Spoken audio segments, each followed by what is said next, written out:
viewers, welcome back to my channel Mixed Masdevallias. Well, what do you think of this beauty? Masdevallia Setacea.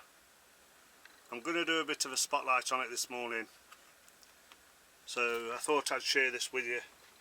We've only got one spike out at this moment in time.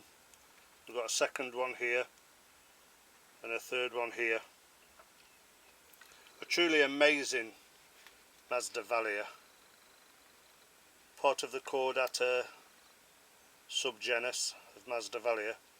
This is the pink version. You can actually get a yellow version, but let me get it down, let me set a tripod up, and I'll go through the culture and care, how I grow this beautiful Masdevallia. Give me a minute. Well, here it is, Masdevallia Setacea. It is a species of the Masdevallia genus, but as you can see, a beautiful Masdevallia. You get two versions of this, the yellow and the pink. This is the pink. So what I'm going to do today is do a quick spotlight on how I care and my culture for this Masdevallia. The common name for this is the bristly Masdevallia. It was found in Peru, Ecuador and Colombia. It grows at elevations of between about 1400 to 2400 meters above sea level. The first known collection of the species was by a guy called Milo, I believe, in 1975. It was found growing epiphytically in cloud forests in Ecuador at a region of 1700 meters when it was found. It is a truly wonderful little Masdevallia, and I'm sure a lot of you are going to have a go at growing this Masdevallia, but let's do a bit of the culture that I use for this Masdevallia. Right, not all Masdevallias, I believe personally, need minimum light levels. According to the books, this needs light levels of 17,000 to 22,000 lux. But I believe it needs good amount of light, not, you know, about 70% to 90% shading possibly, and it does well for me in this greenhouse. I've found that over the last couple of years on this particular Masdevallia, the more light it gets, the more sunlight it gets, the leaves go lighter, but I get better blooms. Whereas if the leaves remain darker because it's not getting as much light, I don't tend to get decent sized blooms. So that's one of the things that I believe is good for Masdevallias, for Setacea. Now I know a lot of you is going to ask what conditions I grow this in and the temperature range. Well, for me the temperature range is 10 degrees C in this greenhouse. That's what I aim to keep the minimum temperature at night during the winter, is 10 degrees C. These can be grown, they're a cool grower, between 5 degrees C and 25 degrees C. But as I said, I try to keep mine down to a minimum of 10. Ideally, in the winter, they like a minimum of 10 to a maximum of about 13. Well, we get 13 in this greenhouse on a normal day. It's 13.2 at the moment in here without any heaters being on. They don't like the temperature exceeding 25 degrees C in the summer. But they will take it and they will go up to about 30, but at 30 degrees you'll start weakening the plant, and they may start dropping the leaves because of the heat. They don't really like it that hot. You really need to ensure you've got a between 6 and 12 degrees C difference in day and nighttime temperatures. The humidity for this, I keep this greenhouse at approximately 70% humidity. At the moment in time we're at 73, but that's naturally because it's in my greenhouse environment here in the UK, and the natural humidity level is 73 without any foggers coming on picking it up that. So it's got its decent humidity. They'll definitely need humidity in the summer. Good air circulation. They constantly need air circulation. My fans are on 24/7. So if you intend to grow Setacea or some of the other Masdevallias, you really need to start considering that you've got fans on all the time.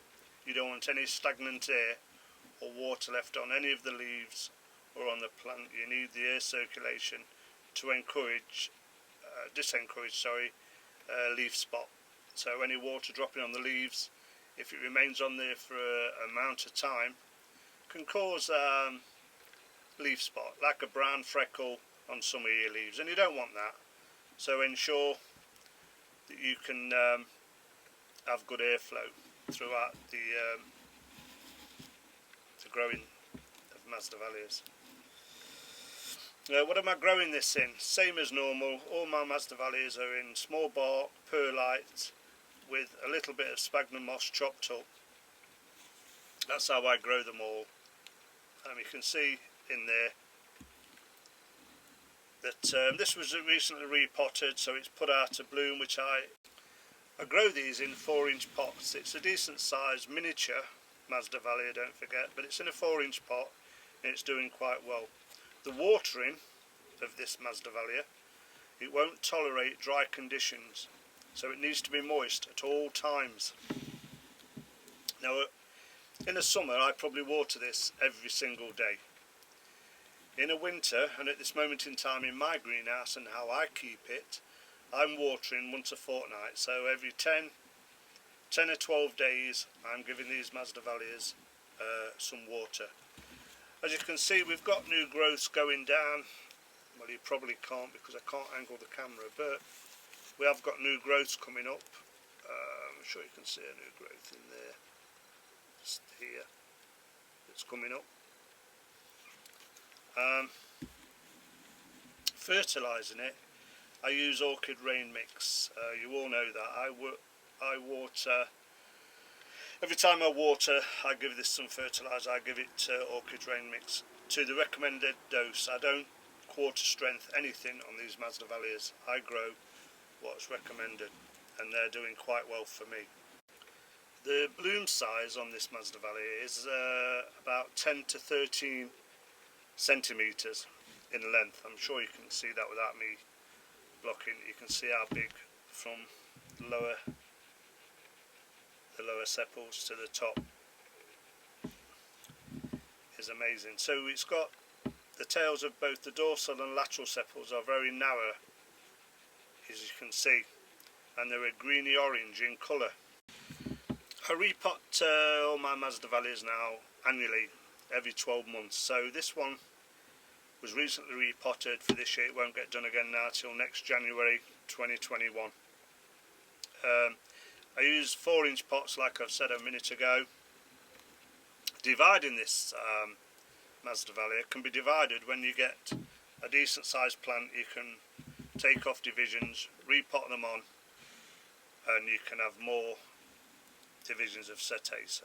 It is a truly amazing little orchid, and a lot of people have, I recently put this on Instagram and I've got a lot of comments about that people can't get it to bloom. Well, all I can say to you is the only way, I don't think I'm doing anything different to most growers. What I do is just try to keep it as cool as possible, keep the decent temperatures, have constant airflow, and really water when it's needed watering. When you do take divisions off these Setacea, do not bury the base of the plant, and it's recommended to double pot your plants in the summer. If you're growing them in clay pots, which is probably better, I use plastic pots for convenience and I can get more into my baskets for when I do lift them outside on a nice day and I give them a bit of fresh air. But double potting is beneficial to keep the plant roots as cool as possible. So what else can I tell you about them?